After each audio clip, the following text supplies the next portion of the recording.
আমি যেখানে দাঁড়িয়ে রয়েছি এটির চারপাশে অনেক গাছগাছালি রয়েছে এবং জঙ্গলের মতো কিছু জায়গা রয়েছে, চা বাগান রয়েছে এবং আমার ঠিক পিছনে একটি মাটির সাদা ঘর রয়েছে যেটি আপনারা দেখতে পাচ্ছেন। মানুষের জীবনে নানান ধরনের শখ থাকে, কোনো ইচ্ছা থাকে, আকাঙ্ক্ষা থাকে। ঠাকুরগাঁও সদর উপজেলার সালান্দর ইউনিয়নের কুচুবাড়ি কৃষ্ণপুর গ্রামের এক ব্যবসায়ী ডক্টর গোলাম আল ফারুক, ওনার একটি আকাঙ্ক্ষা এবং শখ ছিল, এবং শখ হচ্ছে যে আমার ঠিক পিছনে যে মাটির ঘরটি রয়েছে সেখানে তিনি জীবিত থাকা অবস্থায় নিজের কবর খনন করে রেখেছেন এবং এই ঘরটিতে কবর খননের উপরে একটি খাটে রেখেছেন। একটু যদি দেখানোর চেষ্টা করি সেই ঘরটি, এই ঘরটিতে উভমুখী দুটি দরজা রয়েছে এবং একের বিপরীত অন্যদিকে প্রায় 8টি জানালা রয়েছে এবং এই জানালার ভিতরে যে ঘরটি আপনারা দেখতে পাচ্ছেন এই ঘরটির ভিতরেই রাখা কবর, একটি একটি কবর খনন করে রাখা হয়েছে এবং কবরের উপরে একটি যে খাটিয়া সেটি রাখা হয়েছে।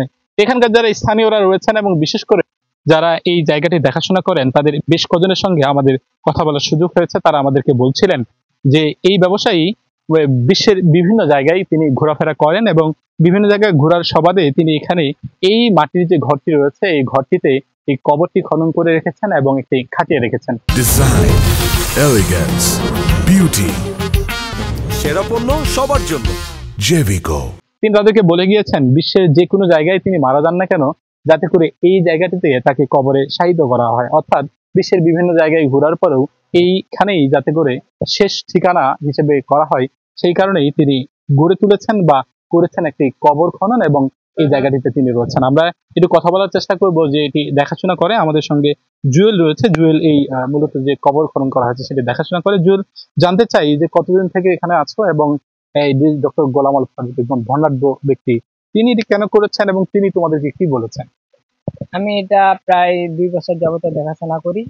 তো উনি বলছিল যেন মানুষ একবার হলেও এটা দেখার পরে মৃত্যুকে স্মরণ করে। তো এই সুবাদে উনি এটা এখানে তৈরি করছে আর ওনার ইচ্ছা যেন মৃত্যুর পরে উনি এখানে শায়িত হন। আর এটা উনি যেখান থেকে দেখছে বা ওনার দাদুও এর আগে এরকম করছিল, ওনার দাদুর দেখার পর থেকে উনি নিজে ওইটা তৈরি করছে এখানে। আর আমরা এটা দেখাশোনা করি, পাশাপাশি উনি আসে, মধ্যে আসে, আসলে এখানে 1-1.5 ঘন্টা সময় দেয়, এখানে শুয়ে থাকে, মৃত্যুকে স্মরণ করে। তিনি আসার পরে কি এই ঘরে শুয়ে থাকেন? খাটিয়ার উপরে থাকেন, 1-1.5 ঘন্টা শুয়ে থাকেন, মৃত্যুকে স্মরণ করেন। এটার জন্য কি বাড়তি কোনো পরিচর্যা করতে হয়?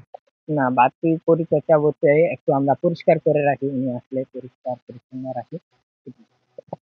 যেমনটি জুয়েল বলছিল যে এই যে ধনাঢ্য যে ব্যবসায়ী রয়েছে ডক্টর গোলাম আল ফারুক, ওনার দাদাও এরকমই কাজ করেছিলেন এবং তিনি প্রায় যখন আসেন তখন এই যে খাটিয়াটি রয়েছে এখানে এসে তিনি কিছুটা সময় বিশ্রাম নেন, বা তিনি বলছিলেন যে যাতে করে মানুষ এখানে আসলেই মৃত্যুকে স্মরণ করতে পারে সেই জন্য তিনি এই কবর খনন করেছেন এবং শুধুমাত্র মানুষ না, তিনিও যাতে করে পরবর্তী জীবন সম্পর্কে জানতে পারে এবং তিনি যাতে বলতে পারে যে এত অর্থ, এত বৃত্ত, এত ধন সম্পদ এবং এত দেশ বিদেশ ঘোরার পরেও শেষ গন্তব্য এই মাটির ঘর এবং এই যে মাটির যে জায়গাটি রয়েছে সেই জায়গাটি। তিনিও প্রত্যাশা করছেন যে মানুষ যাতে করে মৃত্যুকে স্মরণ করতে পারে এবং এখানে যারা অনেকজন এসেছেন তারাও আমাদেরকে জানিয়েছেন যে এই কবর খননের মধ্য দিয়ে কিন্তু তারা জানতে পারছে মৃত্যু নিশ্চিত এবং আল্লাহ যে বলেছেন কুল্লু নাফসিন জায়গাতুল মউত, প্রত্যেক প্রাণীকেই যে মৃত্যু গ্রহণ করতে হবে সেটিও ভাবায় এবং মানুষকে পরবর্তী জীবন সম্পর্কে আরেক ধাপ এগিয়ে নিয়ে যায়।